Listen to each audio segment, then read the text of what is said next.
Pas un jour sans une ligne. C'est la devise de la maison Saujac, empruntée comme il se doit à d'illustres aînés. Je ne savais plus d'ailleurs ce matin si je la devais à Zola ou Balzac. Pas un jour sans une ligne.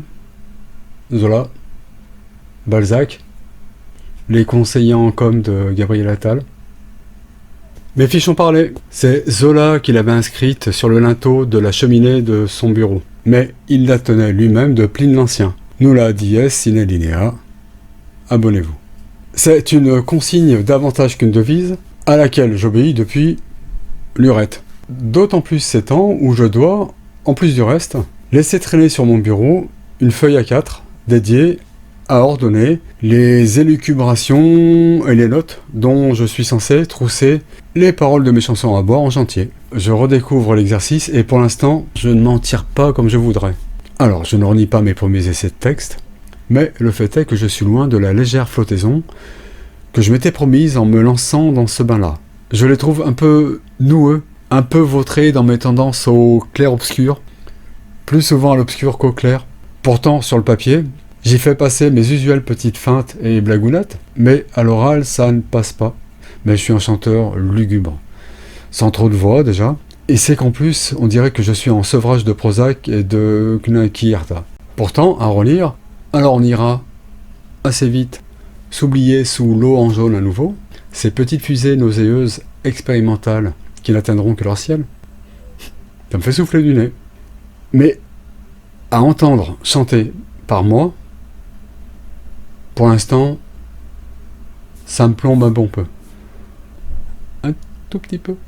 J'en parlais avec Madame Scramfrench, et je lui disais mon admiration pour Feu Alain Bachung, de ce point de vue-là. Si tant comme de juste, on m'a vu dans le Vercors sauter à l'élastique, voleur d'amphores au fond des criques, j'ai fait la cour à des murennes, j'ai fait l'amour, j'ai fait le mort, t'étais pas né. Citant mes classiques donc, mais maintenant préféré comme tuteur, mais pas que comme tuteur, son époque en équipe avec Bergman. J'ai crevé l'oreiller, j'ai dû rêver trop fort, ça me prend les jours fériés, quand je disais le clap dehors. J'aurais pas dû ouvrir à la rouquine carmélite, la mère sup m'a vu venir, Dieu avait mis un kit, il y a dû y avoir des fuites. Cette concision-là, sautillante, j'aimerais bien l'atteindre.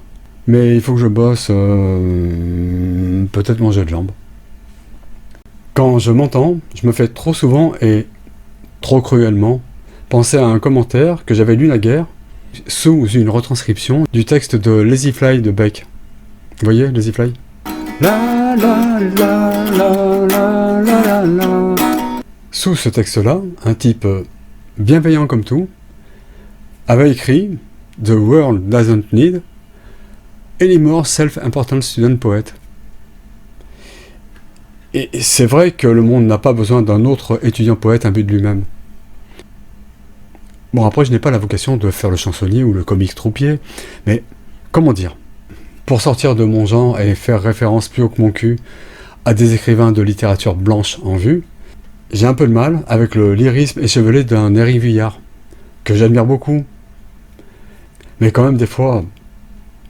Et je suis ultra client, à contrario, de la rouerie, de la vivacité, non exclusive d'un engagement à la moelle, de Sandra Lucbert. C'est pour ça que je suis presque totalement réfractaire à une certaine littérature de la cristallisation méticuleuse de soi. Je pense à Duras, qui m'a toujours éjecté de ses livres en quelques dizaines de pages, mais aussi à Annie Ernaux, que j'ai déjà maltraité sans finesse ici même. Mais à coup de pas. Mais comme j'aime bien donner une seconde chance au produit, en l'occurrence le produit c'est moi, je me suis donné une seconde chance de comprendre l'engouement autour de cette œuvre-là. Et effectivement j'ai lu la place. J'ai compris l'esthétique et le parti pris, et c'est bien. C'est pas du tout pour moi, mais c'est bien. Il y a une espèce d'adhésion au discours du jeu sur le moi, un rapport à la phrase où ce qui est bien arrive, ce qui arrive est bien, Et surtout un non négociable premier degré, qui est celui avec lequel on enfonce souvent les portes ouvertes.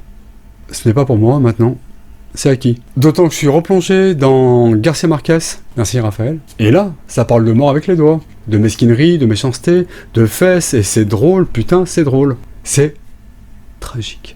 Déjà dans 100 ans de solitude, Garcia Marquez m'a déjà fait éclater de rire en me tordant le cœur quand il tue Remedios la Belle. Mare Medios. Vérole d'Athènes, Mare Medios.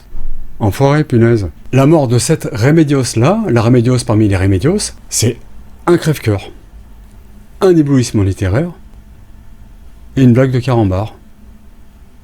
Un bijou. C'est pour ça que je suppose que Robert Musil est mon gars sûr indépassable depuis des lustres. Le monsieur n'a pas de prolégomène, pas de parti pris esthétique, il a juste une maîtrise merveilleuse de la langue et une intelligence qui ressemble à un gratouillis solaire. Et il sait jouer avec les idées, comme un plieur des plieurs de confettis. Et il vous jette ça en nuage à la truffe, en riant dans son poing. Quelle férocité, mamma mia, quelle pirouette il vous fait faire au cerveau, des loopings.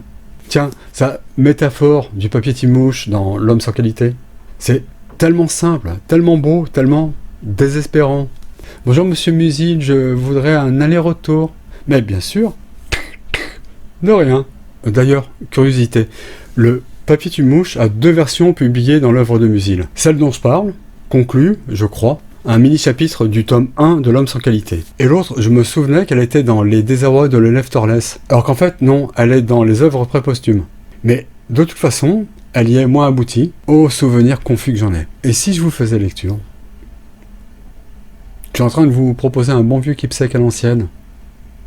Les vrais savent. Pouf, pouf. Au fond, il en est peu qui sachent encore, dans le milieu de leur vie, comment ils ont pu en arriver à ce qu'ils sont. À leur distraction, leur conception du monde, leur femme, leur caractère, leur profession et leur succès. Mais ils ont le sentiment de n'y plus pouvoir changer grand-chose. On pourrait même prétendre qu'ils ont été trompés. Car on n'arrive jamais à trouver une raison suffisante pour que les choses aient tourné comme elles l'ont fait. Elles auraient aussi bien pu tourner autrement. Les événements n'ont été que rarement l'émanation des hommes. La plupart du temps, ils ont dépendu de toutes sortes de circonstances, de l'humeur, de la vie et de la mort d'autres hommes. Ils leur sont simplement tombés dessus à un moment donné. Dans leur jeunesse, la vie était encore débordante de possibilités et de vide. Et à midi, déjà, voici quelque chose devant vous qui est en droit d'être désormais votre vie. Et c'est aussi surprenant que le jour où un homme est assis là, tout à coup, avec qui l'on a correspondu pendant 20 ans sans le connaître. Et qu'on s'était figuré tout différent. Mais le plus étrange est encore que la plupart des hommes ne s'en aperçoivent pas. Ils adoptent l'homme qui est venu à eux, dont la vie s'est acclimatée en eux. Les événements de sa vie leur semblent désormais l'expression de leur qualité, son destin est leur mérite ou leur malchance. Il leur est arrivé ce qui arrive aux mouches avec le papier mouche. Quelque chose s'est accroché à eux, ici agrippant un poil, là entravant leur mouvement. Quelque chose les a lentement emmaillotés jusqu'à ce qu'ils soient ensevelis dans une housse épaisse qui ne correspond plus que de très loin à leur forme primitive. Dès lors, ils ne pensent plus qu'obscurément à cette jeunesse, où il y avait en eux une force de résistance, cette autre force qui tiraille et siffle, qui ne veut pas rester en place, et déclenche une tempête de tentatives d'évasion sans but. C'est tout pour moi.